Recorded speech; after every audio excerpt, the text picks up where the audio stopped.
Welcome back after the break.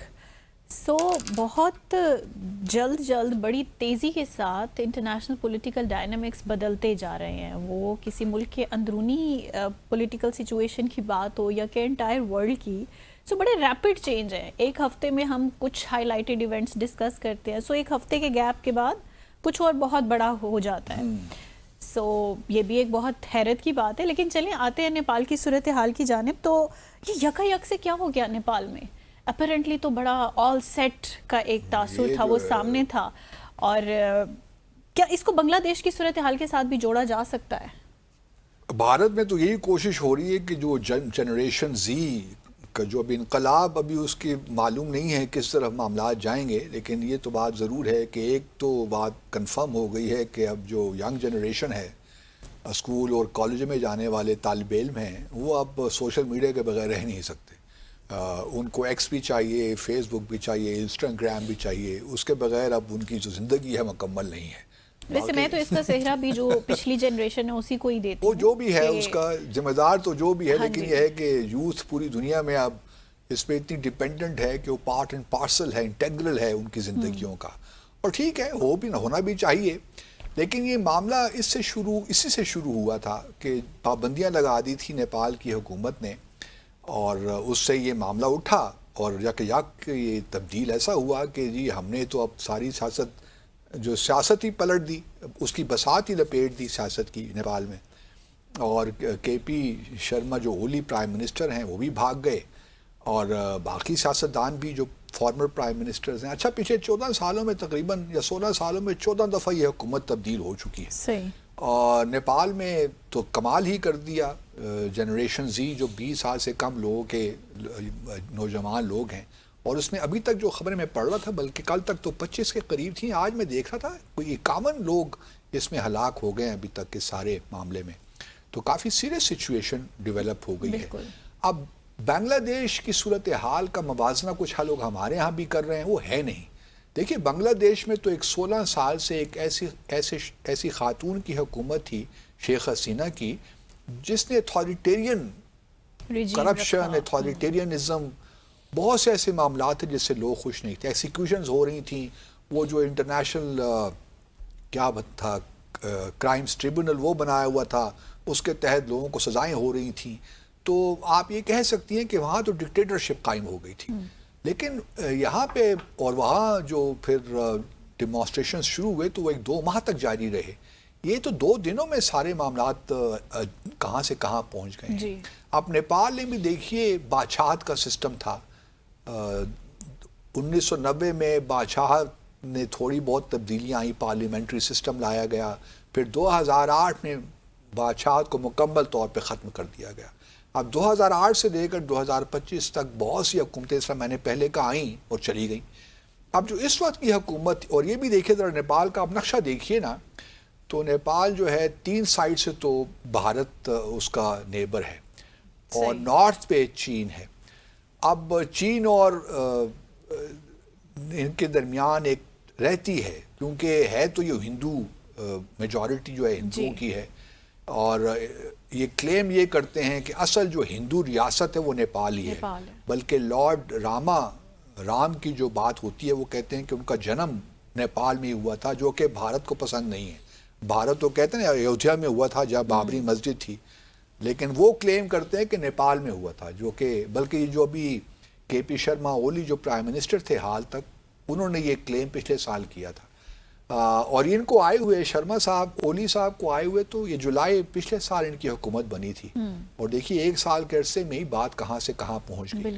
اب یہ جو صاحب ہیں اولی, ان کا رجحان یہ کمیونسٹ تصور کیے جاتے ہیں. انہوں نے جیلیں بھی کاٹیں, بہت ایگزائل میں بھی رہے. اسی طریقے پرت چند جو پہلے وہی پرائم منسٹر تھے, وہ بھی کمیونسٹ اورینٹیشن کے لوگ ہیں. ایک نیشنل کانگریس بھی ہے جس میں اور لوگ موجود ہیں. تو ایک پرو انڈیا اور پرو چائنا معاملات چلتے رہتے ہیں, کیونکہ مائز بھی بہت عرصے تک نیپال میں انقلاب کی باتیں کرتے رہے. تو یہ جو ایک آپ کہہ سکتے ہیں کہ ایک رسہ کشی ہے نیپال کے اندر کہ یہ پرو چائنا ہونا چاہیے کہ پرو انڈیا. بھارت پہ ڈیپینڈنس البتہ بہت ہے کیونکہ لینڈ لاکڈ کنٹری ہے نا، اور جتنی بھی تجارت، اکثر تجارت جو ان کی ہوتی ہے وہ بھارت ہی کے ذریعے ہوتی ہے، اور بھارت اور نیپال میں کچھ ایسی ارینجمنٹ بھی ہیں کہ یہاں سے نیپالیز جو ہیں اور بھارت کے لوگ ویزا فری ٹریول بھی کرتے رہتے ہیں۔ لیکن 2015 میں ایک نیا کانسٹیٹیوشن بن رہا تھا، اس سے پہلے پروسیس شروع ہو گیا کیونکہ بادشاہ 2008 میں ختم ہو گئی، تو پھر ایک نئے کانسٹیٹیوشن کی ضرورت تھی۔ تو 2015 میں بھارت نے پریشر بلڈ کرنا شروع کیا نیپال پہ کہ جو تیرائے ریجن ہے نا، بارڈر کا ریجن نیپال اور بھارت کے درمیان، اس میں مدیسی لوگ رہتے ہیں جو کہ انڈیا سے تصور کیے جاتے ہیں کہ انڈیا سے یہ لوگ ہیں، اور یہ بھی یاد رہے کہ بارڈر ڈسپیوٹ بڑے سیریس ڈسپیوٹس ہیں دونوں ممالک کے درمیان۔ یہ سارا لیپو لیہ کا ریجن، کالا پانی کا جو علاقہ ہے، یہ سارا ڈسپیوٹڈ ایریا ہے جس سے بھارت نے قبضہ کر رکھا ہے، اور بھارت کا یہ تھا کہ جی مدیسی جو لوگ ہیں، انڈین اوریجن کے لوگ ہیں، ان کو زیادہ رول دیا جائے، اس علاقے کو اٹانومی دی جائے۔ تو نیپال کے لوگوں نے اس کو بڑا اس غصے کی نگاہ سے دیکھا کہ آپ ہمارے اندرونی معاملات میں کیوں انٹرفیئرنس کر رہے ہیں۔ تو جب انہوں نے بھارت کی بات ماننے سے انکار کر دیا تو بھارت نے پریشر بلڈ کرنے کے لیے اکنامک بلاکیڈ کر دیا، مطلب ٹریڈ پہ پابندیاں لگا دیں، یہاں تک بھارت چلا گیا، لیکن بھارت کی بات نہیں مانی انہوں نے۔